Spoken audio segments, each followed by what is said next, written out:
Hey, I'm Caleb Boone, I'm Christian Lewis. and we're back, and we have a special guest. This is my grandfather, Walter Prentup, and we're going to ask him some more questions. Okay, to start off, what does being black mean to you? It's something to be proud about. It's something to look back and see how far we have come as a race, and to look forward for the future, and not so much as the past, but never forgetting the past. And it's a great heritage. What can you tell us about Black America today compared to your childhood? Wow. It's been so many significant things have changed. Born during the time of segregation and seeing the different changes and the attitudes in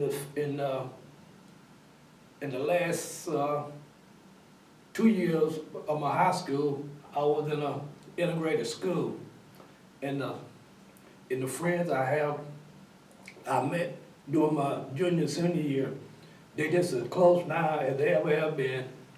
And it's just a great thing to see how things have evolved here in Calhoun, Gordon County, that some of the other places need to catch up with us on for race relation.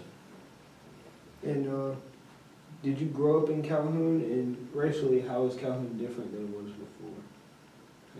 Yeah, I'm a lifetime resident here in Calhoun.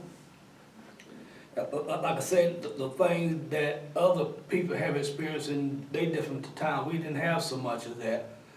But I can see, I have seen the water fountain, which is said white only, been taken down, and after coming back from a foreign country back here in Calhoun, the things had changed as much as I like for them to be, but when you're in a different country with we all consider being Americans, but when we come back to the United States, we get back in the same form that we was for segregation, but it's been a significant change, and I'm proud to call Calhoun my home. What personal achievements are you most proud of as being a black man?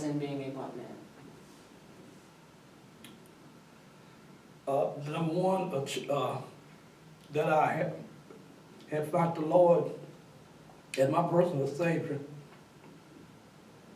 That helped me to focus on some of the problems I had after coming back from the war, knowing that I didn't realize I had PTSD, and trying to adjust to some of the situations that I have had, and just it's just been a great experience for me. And going back to the war and military experience, were the troops ever segregated or anything? Oh no, we was all American, and they were Vietnamese. So when you're in a situation like that, it's not a color barrier. And after you out in the field trying to protect your landing zone, and you see that enemy bodies, you back here in Calhoun, back to the same job that you had, not even knowing what change has been taking place in your life. And some people didn't thought it was just shell shock, but we learned later that it was PTSD. Evaluated with PTSD helped me to adjust and realize that I had. I'm gonna get emotional about it, but thanks to the good Lord and my family especially my wife. The thing that she had to endure to keep the family together, not knowing that I was a different man when I left and came back. And after experience what I had, I didn't know what was going on, but I did know that I had a nightmares and in different circumstances that made me feel very uncomfortable. So I found myself wanting to be alone.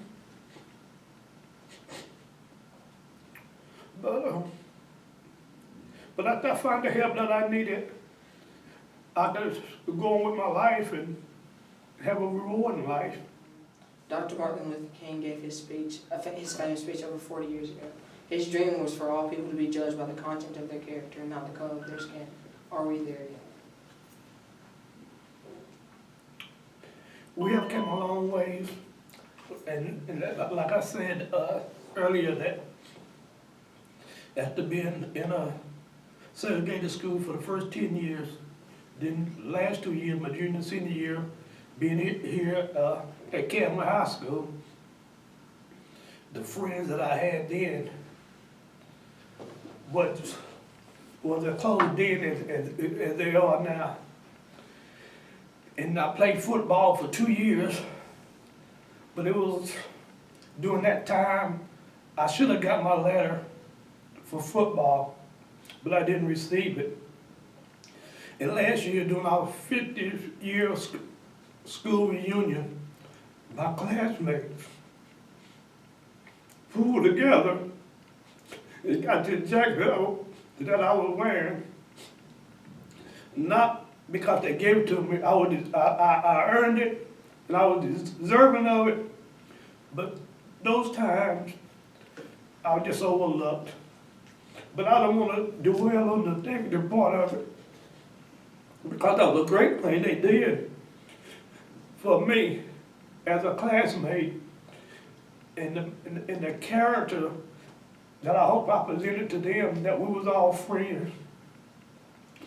And we have started a luncheon every other month that we all come together, and we have a great turnout, knowing that we all are gonna remain friends. And that's something that I see that mostly, even now, some people don't get together now, and we talk about 50 years ago, my classmate. So it's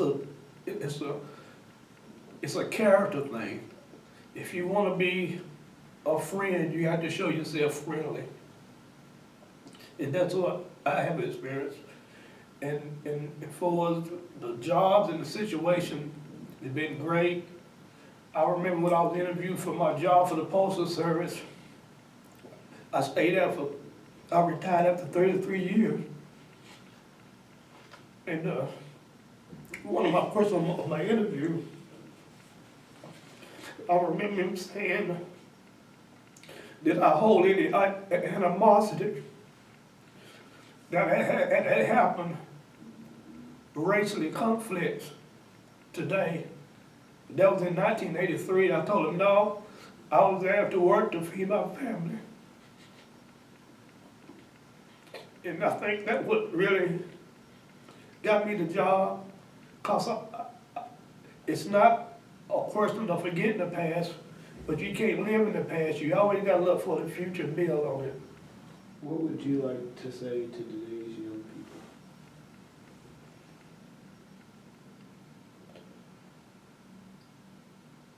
Education is very important. A good work ethic is very important. And I remember when I started my job in 1983, my co-workers that been there for 10 years prior to me, they told me to work hard and save your money. Work hard and save your money.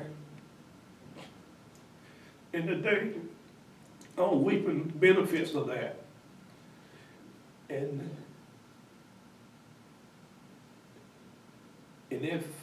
I heard another guy told me the other week, he was working in a restaurant. It's not, he asked me if he wanted to be rich. He said, yeah, I want to be rich. He said, if you can find you 5 good friends, you're rich. And that will go a long ways in life to have some people that you can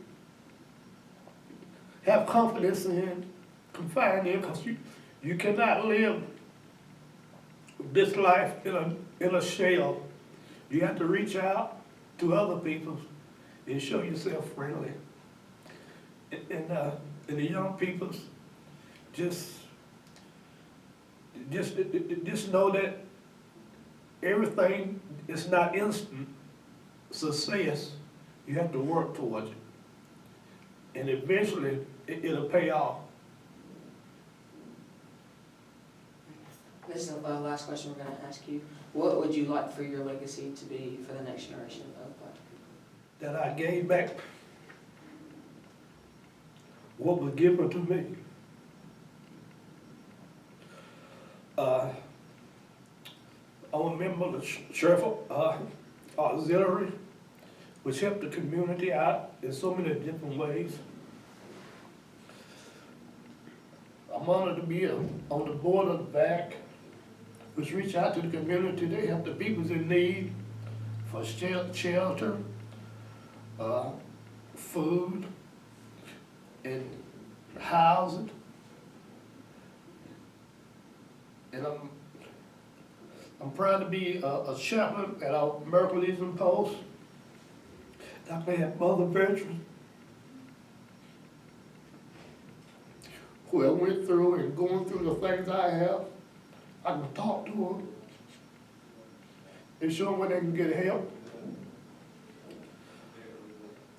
I'm a chaplain at the military order for the Purple Heart, chapter 525, for combat wounded veterans, to let them know that they can get counseling for the PTSD or any other treatment that they need. And I just want somebody to remember that I try to help somebody.